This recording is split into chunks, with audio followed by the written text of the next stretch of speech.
मेरी तरफों सब नू आदाब कबूल होवे।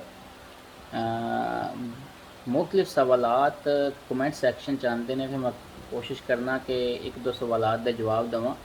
बाद बंदे क्वेश्चन करते ने तो मैं इस दफ़ा कोशिश कर रहा कि अपनी मां बोली पंजाबी च जवाब दिता जाए। चलो कदे कदे बंदा वीडियो पंजाबी च बनाता है ताकि पंजाबी ज़बान नू प्रमोट किया जाए।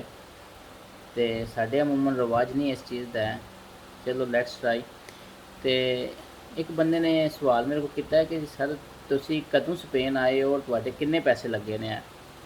तो सर इसदा सिंपल जिहा जवाब है कि सानूं तो 12-13 साल हो गए ने। उस टाइम हालात और सिचुएशन होर सी, हुण होर हालात ने, होर सिचुएशन ने। तो तुसी बकायदा किसी एजेंट नाल गल करो जिहड़ा तुहानूं लै आवे है।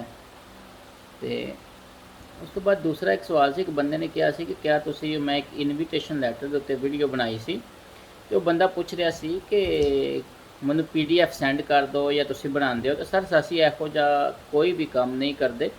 मेरा बुनियादी मकसद जिहड़ा हुंदा है वीडियो बनाउण दा वो यही हुंदा है कि मैं इन्फॉर्मेशन इकट्ठी करके आम सादियां लफ्ज़ां च बंदियां नूं पहुंचा सकां।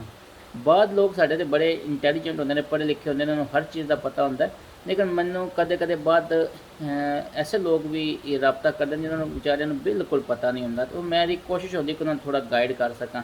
लेकिन इनविटेशन बनाना, स्पॉन्सर करना, ये करना, यह सर मेरा काम नहीं है। ये तुसीं मुतलका डिपार्टमेंट नाल रबता कर लो या उस वीडियो के अकॉर्डिंग जिहड़ा तुसीं अपना प्रोसैस कर लो है। तीसरी चीज़, एक भाई ने सवाल किया सी मेरा असाइलम के उत्ते एक वीडियो सी उस दे उत्ते कि स्पेन विच क्या इंडियन लोगों का भी असाइलम हो जाता है, क्या वो सियासी पनाह अप्लाई कर सकते हैं। तो भाई दुनिया का हर मुल्क सियासी पनाह अप्लाई कर सकता है। इंडियन होन, पाकिस्तानी होन, रशियन होन, हुण अजकल यूक्रेनी बहुत आए ने सियासी पनाह वास्ते इत्थे है।